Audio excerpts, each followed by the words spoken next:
Ellie, I was wondering, can you do a squat for leg days? No.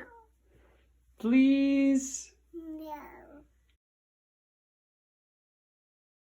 Hey, I was rooting around in my basement. Well, actually, Laura was rooting around in our basement organizing things this week. And she found a box of my sort of childhood keepsakes, my childhood precious possessions. And in that box, I found something interesting. See, when I was in junior high school, I was in a basketball phase and I was captivated by basketball. I practiced every day at the local YMCA. I loved it. I dreamed about it. I was so cheap in junior high school, and I bought magazines with, articles and stories about the best players and new drills and things like that. And all of that's a setup because when I was in junior high and I was captivated by the possibility of becoming a better and better basketball player, and more specifically, I was captivated by jumping higher. A huge part of basketball is your vertical. Good basketball players almost always can jump really high. They're not just tall, but they can jump sometimes 2 and 3 feet. 2 feet would be common. 3 feet or more is surprisingly common at the professional level. And so in the magazines I bought, I discovered an ad for Air Alert. Air Alert 2, actually. This was the real deal. They worked out all the kinks in round 1. And so I paid, and remember, I was cheap. I paid a pretty large amount of money for this crazy workout routine, which in the end I was unable to complete. It was too exhausting. My body started to rebel. But I dove in and I paid all this money because I just wanted to be able to jump higher, because I just wanted to be a better basketball player.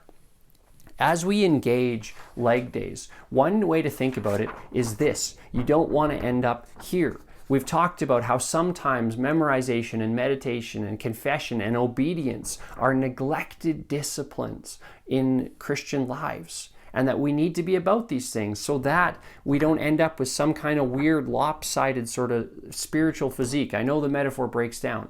But the other way that we can talk about leg days is not sort of fixing some, massive area of neglect, but it's more like, what is the vision? What's the thing that we're working for? What would it be like if? And we begin to be captivated by that. And that is just as, probably maybe even more important than the idea of underutilized muscles or underexercised muscles. As we meditate on Mark 12:29-31, love the Lord your God with all your heart and soul and mind and strength. Love your neighbor as yourself. Are you taking time to meditate on and think about, what would it be like if we made progress by God's grace and by His Spirit? What would it be like if we actually learned to do this more?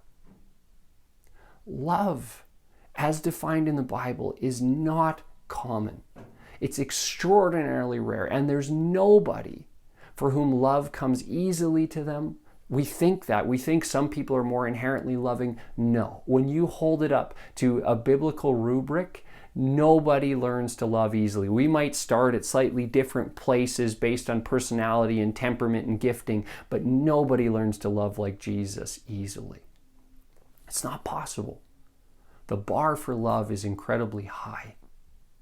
And so we're reflecting on, what would it be like if we just got a bit closer? How would that transform families and workplaces and marriages and parenting? How would it transform neighbor relationships? How would it transform our politics and the most pressing needs in our world? And on we can work. What would it be like if we learned to love? This week, we're going to focus in on what would it be like if we learned, not just, we talk a lot in our culture about loving our work, but what if we learned that work is one of the main places that we actually get to love? And what if we began to more consistently, more deeply engage our work as love? In our culture, many people see work as a means to an end. I put in time to get a paycheck, or I do this in order to get the status or the reputation or the freedom later in life. I clean, the dishes so that I don't have a disgusting home. I sweep the floor so that my house doesn't become sort of a chicken coop or a pigsty. Lots of our work we see through the lens of sort of a necessary evil. so that something worse doesn't happen to us. And that's not actually a very biblical way of thinking about work. The first page of the Bible tells us God made us to work. As we get to pages 2 and 3, we discover, yes, things have gone catastrophically wrong with work. Sin entered the world, and we can talk about that. A great book, by the way, is Every Good Endeavor by Tim Keller. It's a phenomenal exploration of what it means to work as a Christian. But back to my point, biblically speaking, work is good. We're made to work. We need to root out the idea that work is mostly or largely some sort of necessary evil. We were put here by the God of the universe to work. There will probably be work in heaven. Part of being human is being a worker. Second thing I want to say is that work is vast. It's not just what we do to get paid. Relationships can be work, and often are work. Tasks are work. Administration is work. We do stuff that's paid. We do stuff that's unpaid. We do stuff that's very mundane. Cleaning and cooking and mowing lawns or chipping ice on sidewalks these days. We do stuff that's mundane, and we also do stuff that's exciting. We sit in that big meeting and, we make that big decision. And if you're a Calgary Flame, you get to play in front of a huge audience, and that's part of your work. Whatever the work is, speaking of work timer, whatever our work is, we need to understand, first of all, that it is good, and second of all, that there is a breadth. And now we can think about, what does it mean to engage our work as a place where we can love God and love others? And that's what we're going to invite you to reflect on this week. There's a handout to guide you, and I hope that you'll just sit before God and ask Him, Lord, help me to understand what it would look like. Fill me with the vision of, if I could jump higher, if I could engage more of my work as love, what would that be like? And Lord, convict me of my sin, the places where I engage work in any of a million other ways other than love.